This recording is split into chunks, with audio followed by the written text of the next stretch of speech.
नमस्कार friends, welcome to astrology and Vastu by वैभव।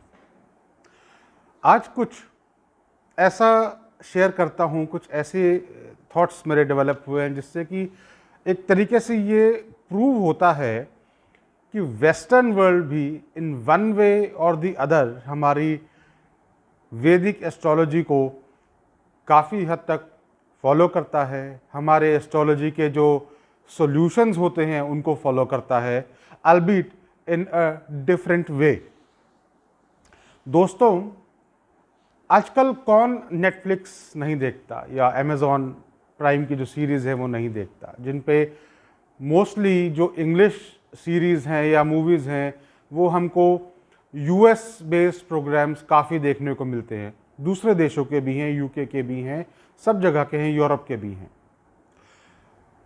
उन सब वेस्टर्न कंट्रीज़ या डेवलप्ड कंट्रीज़ सो कॉल्ड के जो प्रोग्राम्स हमको देखने को मिलते हैं, एक चीज़ जो बार बार कई बार हमको देखने को मिली, there is a term which many couples use is renewing the vows, renewing their vows of marriage. इसका क्या मतलब है? इसका मतलब है कि एक शादीशुदा कपल फिर से शादी करता है, फिर से जाके वो चर्च में या अपना जो भी उनका प्रोसेस है, या वो प्रोसेस ना भी फॉलो करते हुए, पादरी को ना बुलाते हुए यानी ब्राह्मण को ना बुलाते हुए, लेकिन उस प्रोसेस को फॉलो करते हैं और किसी व्यक्ति से जिसको वो ब्राह्मण समान समझते हैं उनके सामने, दुनिया के सामने फिर से एक किस्म की शादी करते हैं। इन सब मूवीज में या सीरीज में ये जो रिन्यूइंग द वॉउज का जो कॉन्सेप्ट देखने में मिलता है, ये तब देखने में मिलता है आमतौर पे जब उस कपल में एक लंबे समय से डिस्टरबेंस चल रही है, झगड़े चल रहे हैं, परेशानियां चल रही हैं, आपस में बन नहीं रही है। 6 महीने, साल, 2 साल, जितना भी टाइम लगा, उसके बाद वो आपस में बातचीत करते हैं और वो ये कहते हैं कि हमको अब आगे शांति से रहना है, सुख से रहना है, प्रेम से रहना है, तो क्यों ना let us renew our marital vows, और फिर से हम एक नए शादीशुदा जोड़े की तरह रहें और खुशहाल रहें। दोस्तों, आप सबने सुना होगा, शादी करने से पहले आमतौर पे हर कोई ये चेक ज़रूर करना चाहता है कि जो प्रोस्पेक्टिव ब्राइड या ग्रूम है वो कहीं मंगलीक तो नहीं है, और अगर मंगलीक हैं और आपको वो रिश्ता बहुत पसंद आ रहा है या आपकी लव मैरिज हो रही है, तो आप अपने एस्ट्रोलॉजर से पूछते हैं कि ये जो मंगलीक का दोष लगा हुआ है इसको ठीक करने का उपाय बताइए। आमतौर पे बहुत से जो उपाय हैं उनमें से सबसे ज़्यादा प्रचलित और बहुत इफ़ेक्टिव उपाय जो बताया जाता है वो यह है कि अगर किसी लड़की की कुंडली में वह मंगलीक है तो उनकी शालिग्राम जी से विवाह कर दिया जाए, और अगर किसी लड़के की कुंडली में मंगलीक हैं तो उनका तुलसी जी से विवाह कर दिया जाए, या पीपल से विवाह किया जाता है, पीपल के पेड़ के साथ, या इस प्रकार से अलग घड़े के साथ, मटके के साथ विवाह किया जाता है। इस प्रकार से अलग अलग किस्म के तरीकों से एक विवाह किया जाता है। वो विवाह करने के बाद जो एक्चुअल ब्राइड या ग्रूम आप लोगों ने सिलेक्ट किए हैं या जिनसे आप प्रेम करते हैं, जिनसे शादी करना चाहते हैं, उसके बाद वो दूसरी शादी की जाती है। ये सिस्टम कोई ऐसे ही नहीं बना दिया गया कि शालिग्राम जी से विवाह कर दिया जाए। शालिग्राम जी क्या है? एक अल्टीमेटली है तो स्टोन ही ना, स्टोन के रूप में भगवान को मानते हैं हम। मटका भी मिट्टी का बना हुआ है, या ये सब जितनी भी तुलसी जी हैं वो पौधे हैं। ये एक प्रोसेस है, तरीका है जिसके द्वारा ये पता लगाया जाता है कि अगर कोई मंगलीक है तो इसका मतलब है कि there can be difficulties in marriage life. वो डिफ़िकल्टीज किसी भी प्रकार की हो सकती हैं। ये डिफ़िकल्टीज लड़ाई झगड़े की हो सकती हैं, हेल्थ इश्यूज क्रिएट कर सकती हैं, काम में इश्यूज क्रिएट कर सकती हैं, प्रोजनी में इश्यूज क्रिएट कर सकती है। तो ऐसे में इसको दूर करने के लिए जो एक बहुत प्रचलित और आसान उपाय है वो यह है कि एक शादी पहले हो जाए और उसके बाद दूसरी शादी करवा दी जाए। सिंबॉलिकली उससे यह हुआ कि जब एक शादी हो गई और कुंडली में मंगलिक दोष लगा हुआ है, तो वो मंगलिक दोष होने की वजह से एक शादी हो गई और वो जो दोष के इफेक्ट्स हैं वो एटलीस्ट एक शादी के ऊपर तो लग गए। ऐसा नहीं है कि कुंडली से मंगलिक दोष या मंगलिक का जो योग बना हुआ है वो फिनिश हो गया, वो खत्म नहीं होता, वो एज इट इज ही है, लेकिन वो एक शादी पे लग गए ऑलरेडी। तो अब जो इफेक्ट्स उसके हैं वो काफ़ी हद तक ऑलरेडी हो चुके हैं। तो जो दूसरी शादी होगी उस पर वो उसके इफ़ेक्ट्स कम हो जाएंगे। वो इफ़ेक्ट्स कैसे कम होंगे?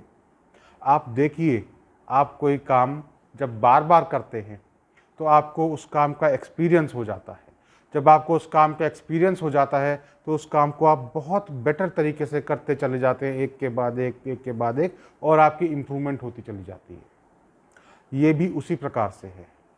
आपकी एक शादी हो गई तो दूसरी शादी में तो इम्प्रूवमेंट होगी ही होगी।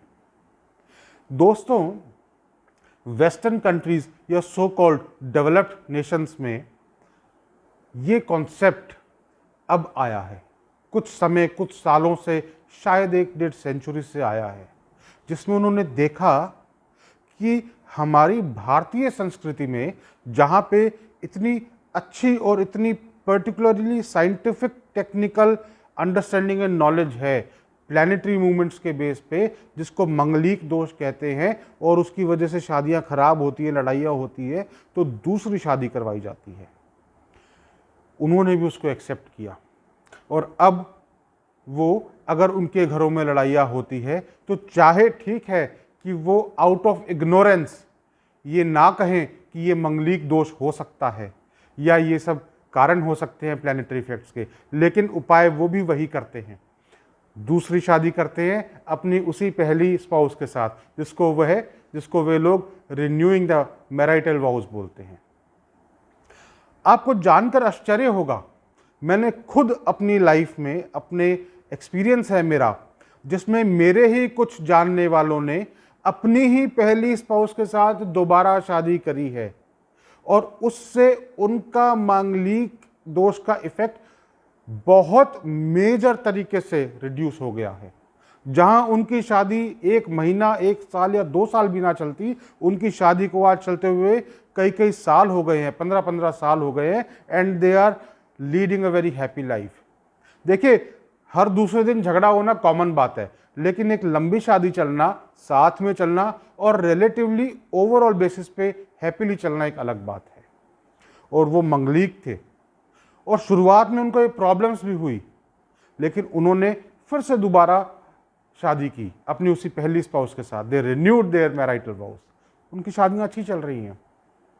कोई ज़रूरी नहीं है कि हर बार ऐसा ही हो कि पहले जो स्पाउस से शादी हुई है उन्हीं से दोबारा की जाए तो ये हो जाए। एक अच्छे एस्ट्रोलॉजर से कंसल्ट कीजिए, उनसे जानिए कि क्या आपकी हॉरोस्कोप में मंगलिक दोष है। और मंगलिक दोष भी एक सिंपल तरीके से सिर्फ किसी ने कह दिया कि आप मंगलिक हैं या नहीं हैं या आंशिक मंगलिक हैं, ऐसे नहीं होता। इसकी एक बहुत डिटेल्ड कैलकुलेशन होती है जिसमें नेगेटिव मार्किंग की जाती है। उसमें आपके कितने नेगेटिव पॉइंट्स बने और आपके होने वाले स्पाउस के, जिनकी कुंडली आप मिलवाना चाहते हैं, उनके कितने नेगेटिव पॉइंट्स बने, उसके बाद ये डिसाइड किया जाता है कि मंगलिक दोष है तो कितना है। और अकॉर्डिंगली कोशिश कीजिए कि आपकी एक्चुअल मैरिज से पहले जो हमारी वैदिक एस्ट्रोलॉजी में जो साइंटिफिक ये सब तरीके बताए गए हैं मंगलिक दोष को कम करने के लिए, उनमें से कोई एक तरीका जानकर अपने एस्ट्रोलॉजर से उसको आप उपाय को कर सकते हैं, ताकि पहले दिन से जितना ज़्यादा से ज़्यादा हो सके आपकी शादी सुखपूर्वक चले, अच्छी चले, खुशी से चले। झगड़े होते भी हों तो वो सुलट जाए, आपस में प्यार बना रहे, आपको उस नौबत तक पहुंचना ही ना पड़े जहां आप झगड़ों के बाद, कई सालों के बाद ये कहे कि we need to renew our marital vows. वो आप पहले ही उपाय कर चुके हैं। दोस्तों, देर से ही सही, लेकिन धीरे धीरे सभी समझ रहे हैं कि वैदिक एस्ट्रोलॉजी से ज़्यादा साइंटिफिक प्लैनेट्स की मूवमेंट कोई नहीं समझ सकता। फ्रेंड्स, शादी एक ऐसा इंस्टीट्यूशन है जो हर घर में होती है और हर कोई चाहता है कि मैरिटल लाइफ सुख से, शांति से, खुशी से रहे, सारा जीवन साथ बिताना होता है। इसलिए ये वीडियो सबके लिए बहुत इम्पॉर्टेंट है। इसको अपने परिवार में, अपने दोस्तों के साथ, अपने कोलीग्स के साथ, सबके साथ शेयर कीजिए। वीडियो को लाइक कीजिए, चैनल को सब्सक्राइब कीजिए और मैक्सिमम स्प्रेड कीजिए। नमस्कार।